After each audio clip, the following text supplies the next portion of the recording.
नमस्कार सोलापूर। मुख्यमंत्री देवेंद्र फडणवीस यांच्या अध्यक्षतेखाली सोलापूर शहर पाणी पुरवठा योजनेसंदर्भात आढावा बैठक घेण्यात आली। यावेळी सोलापूरच्या पाणी पुरवठ्यासाठी 100 कोटी रुपये तात्काळ देणार असल्याची ग्वाही मुख्यमंत्री देवेंद्र फडणवीस यांनी पालकमंत्री जयकुमार गोरे आणि आमदार देवेंद्र कोटे यांच्या उपस्थितीमध्ये दिली। सोलापूर शहराच्या पाणी पुरवठ्यासाठी अमृत 2 योजनेकरता 800 कोटी रुपयाचा प्रस्ताव सोलापूर महानगरपालिकेने त्वरित पाठवावा। हद्दवाढ भागातील पाण्याच्या टाक्या बांधण्यासाठी 100 कोटी रुपये तत्काळ वितरित करण्यात येतील, अशी ग्वाही मुख्यमंत्री देवेंद्र फडणवीस यांनी दिली।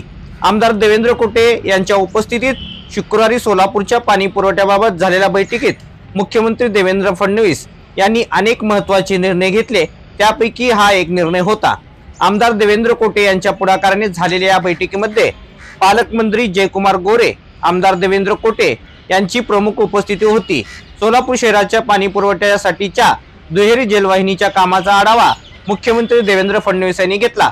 कोणत्याही परिस्थितीत 31 मार्च पर्यंत दुहेरी जलवाहिनीचे काम पूर्ण करण्याचे आदेश यावेळी मुख्यमंत्र्यांनी सचिवांना दिले। पाकणी येथील जलशुद्धीकरणासाठीची जागा मनपाला देण्याबाबत वन सचिवांना सूचना देखील दिल्या। दुहेरी जलवाहिनीचे काम पूर्ण झाल्यानंतर शहराच्या पाणी पुरवठ्यासाठी अतिरिक्त टाक्या, शहरांतर्गत नव्या जलवाहिनी तसेच इतर कामे अमृत 2 योजनेतून करण्याकरता सोलापूर महानगरपालिकेने त्वरित 800 कोटी रुपयांचा प्रस्ताव पाठवावा।